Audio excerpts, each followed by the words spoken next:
Olá, pessoal! Sejam muito bem-vindos! Hoje a gente vai mergulhar num material que, olha, é curtinho, mas dá um nó na cabeça.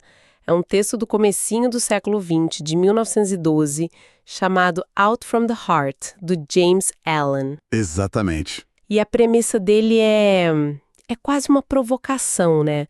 Ele parte daquela ideia de que, como é o coração, assim é a vida. Isso. E o que ele está dizendo, na verdade, é que tudo que a gente é, tudo que a gente faz, a origem é interna. Totalmente interna. As nossas condições de vida, o que acontece com a gente, seria um reflexo direto do nosso estado mental. Ele até usa uma metáfora, A das sementes, né? essa mesma, que os pensamentos são as sementes que, tipo, florescem em ações. E essas ações dão os frutos que são o nosso caráter, o nosso destino. Ok, peraí, vamos com calma, porque essa é uma afirmação bem radical. É radical? Ele está dizendo, então, que tristeza, alegria, medo, sucesso, fracasso, tudo isso não está lá fora. São só condições da mente. Exatamente.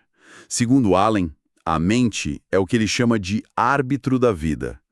Ela tem o poder tanto de criar uma ilusão quanto de perceber a realidade. A gente seria o guardião do nosso próprio coração, então. Isso. O sentinela da nossa vida. A gente pode ser diligente e, sabe, purificar a mente.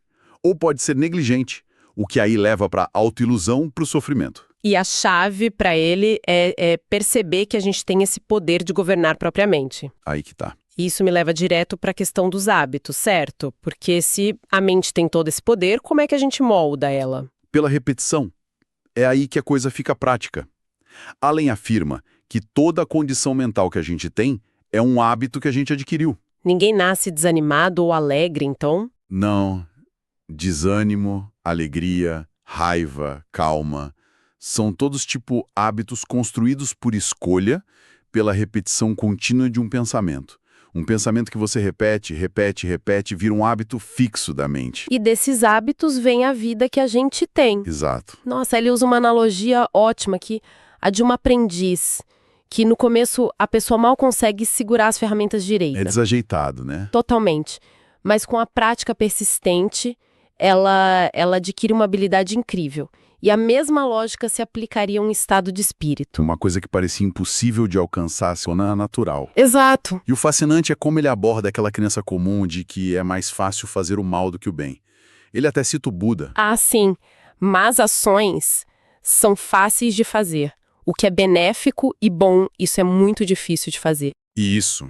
Allen concorda que para a maioria das pessoas é assim mesmo. Mas ele argumenta que isso não é uma verdade eterna.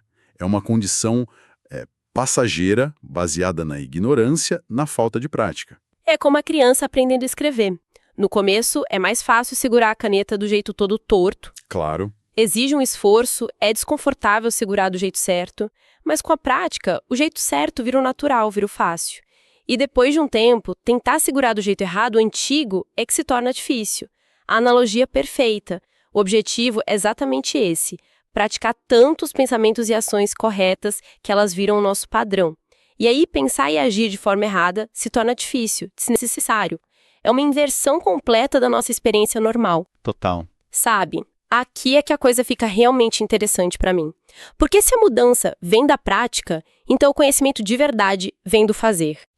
Ele argumenta que tentar entender esses princípios, essa vida superior que ele fala, só lendo é um erro. Sim, ele é muito enfático nisso. A prática vem antes do conhecimento real. Totalmente. Um professor de matemática não começa com, sei lá, princípios abstratos. Ele dá para os alunos uma continha simples para eles fazerem. Certo. Um aprendiz de mecânico recebe uma ferramenta para usar, não um livro de teoria para ler. A virtude, segundo Allen, só pode ser conhecida praticando a virtude. Então a gente só alcança a verdade fazendo dia a dia, hora a hora, as lições da virtude. É isso. Tá. Então o que tudo isso significa?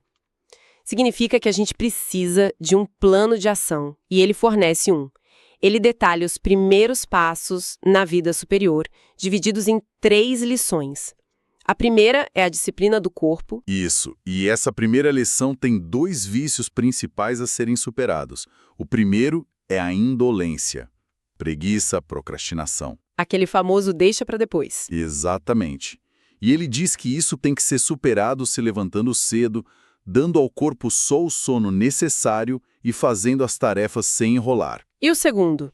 O segundo é a autocomplacência, especificamente a gula, que para ele é comer pela gratificação, sabe? Em vez de comer para se sustentar. A solução seria disciplina na dieta, comer menos em horários regulares e optar por coisas simples. O objetivo, ele diz, é uma mudança de coração, né? Isso. Quando o corpo está bem controlado, aí a gente passa para a segunda lição, disciplina da fala, que tem 5 passos. E essa parte é incrivelmente prática, né? Os 5 vícios da língua que ele quer que a gente supere são: o primeiro é a calúnia. Inventar ou repetir histórias maldosas sobre os outros. Isso. O segundo é a fofoca e a conversa fiada. Falar da vida dos outros, sem nenhum propósito construtivo. O terceiro é a fala abusiva, indelicada. Usa palavras duras, xingamentos, para condenar os outros. Aí o quarto é a leviandade, a fala irreverente. Contar piadas de mau gosto, usar uma familiaridade que ofende, sabe? E por último, a crítica ou a procura de defeitos. Aquela mania de ampliar uma falha pequena, de discutir só por discutir. Exato. E ao superar isso, ele acredita que a fala se torna inofensiva, gentil, com propósito. O que prepara a gente para a terceira e última lição, a disciplina da inclinação. Isso. E essa lição é sobre praticar 3 virtudes que são, fundamentais. A primeira é o desempenho altruísta do dever. Que é ver o dever como algo sagrado e fazer o que tem que ser feito, fielmente, sem pensar no ganho egoísta. Retidão inabalável. Ser completamente honesto em pensamento, palavra e ação. Nada de engano, nada de distorcer os fatos. E a terceira, que talvez seja a mais difícil, é o perdão ilimitado. É superar o sentimento de mágoa, que para ele nasce da vaidade, do egoísmo. É abandonar a vingança, o rancor. Depois de colocar esses 10 passos, o Ellen apresenta uma espécie de tabela de causa e efeito para as condições mentais. É muito direto. É bem direto, né? Ele lista as condições mentais erradas e os efeitos delas. Por exemplo, ódio leva a lesões, violência, desastre. Orgulho leva a desapontamento e falta de autoconhecimento. E do outro lado, ele lista as condições mentais certas e os efeitos bons. Amor leva a condições gentis, a felicidade. Altruísmo leva a coragem, satisfação, abundância. Calma leva à serenidade, descanso e ao conhecimento da verdade. A mensagem é muito clara. A infelicidade brota de uma condição mental errada. A felicidade é harmonia mental. Então a pessoa que está sofrendo, segundo Allen, tem que procurar a causa dentro de si mesma. E quando encontrar, eliminar. É isso. Então, para resumir essa nossa análise de Out from the Heart, a nossa vida externa é um espelho do nosso mundo interior. Um espelho. E a gente pode remodelar essa vida, reformando os nossos pensamentos, que por sua vez formam os nossos hábitos. Mas, e esse é o ponto principal, esse conhecimento não é só teórico, ele só é alcançado pela prática. Exato.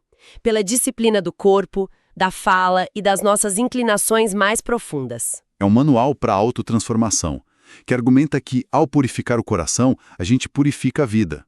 Ao abandonar as condições mentais erradas como ódio e egoísmo e cultivar as certas como o amor e calma, aí a pessoa pode passar da infelicidade e da confusão para a paz e para a iluminação. É o caminho que ele propõe. Isso deixa a gente com um pensamento final para refletir. Allen insiste que esse caminho de virtude não prejudica a prosperidade material.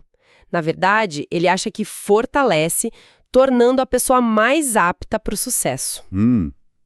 Interessante. Considerando isso, como que a gente poderia aplicar esse princípio de fazer para saber, não só para o crescimento espiritual, mas também para metas profissionais ou pessoais? Será que focar na prática diária e disciplinada da integridade, da diligência e da paciência não seria um caminho mais direto para o sucesso do que focar só no resultado final?